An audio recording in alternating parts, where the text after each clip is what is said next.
Hi అండి. ఎలా ఉన్నారు? బాగున్నారా? బాగుండాలని కోరుకుంటున్నాను. నేను మీ లక్ష్మిని. యాక్చువల్‌గా ఇప్పుడు టైం అయితే 5:30 పావుతక్కువ 6 అయితే అయిందనమాట. ఇక్కడ దగ్గరలో పామాయిల్ తోట అవన్నీ అయితే ఉన్నాయని అయితే చెప్పారనమాట. అన్నీ మిక్స్డ్‌గా ఒకళ్ళే 2, 3 రకాలు తోటలైతే వేశారు అని అయితే ఇన్ఫర్మేషన్ వచ్చింది. కరెక్ట్ ఇన్ఫర్మేషన్ నాకు తెలియకుండానే తెలియటమే హడావుడిగా అసలు ఎక్కడ ఏంటి లొకాలిటీ ఎంత దూరము 7 బిలో రాగల్లా ఇంటికి అవన్నీ క్యాలిక్యులేట్ చేసుకుని అయితే స్టార్ట్ అయిపోయానమాట. ఇందుకే ఏంటంటే ఇది పామాయిల్ తోట. పామాయిల్ ఆయిల్ మనమైతే వండుకుంటాం కదా కూరల్లో, ఆ పామాయిల్ తోట. యాక్చువల్గా ఇవి నందిగామ సైడ్ అయితే ఎక్కువ ఉంటాయంట.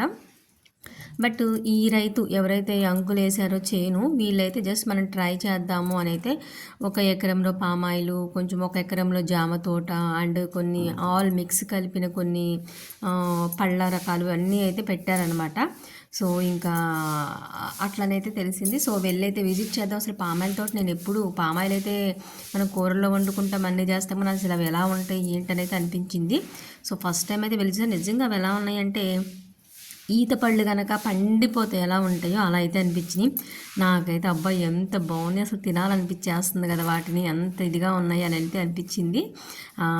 చాలా అంటే చాలా బాగున్నాయి. లుకింగ్ గుడ్ అనమాట. నిజంగా నోరు ఊరిపోతున్న ఫీల్. కాకపోతే ఇలా ఉంటాయా పామాయిల్, వీటి నుంచి ఆయిల్ తీస్తారా అని కూడా చాలా వండర్ ఫీల్ అయ్యి అట్లా ఇటు చూస్తూనే ఉన్నాను.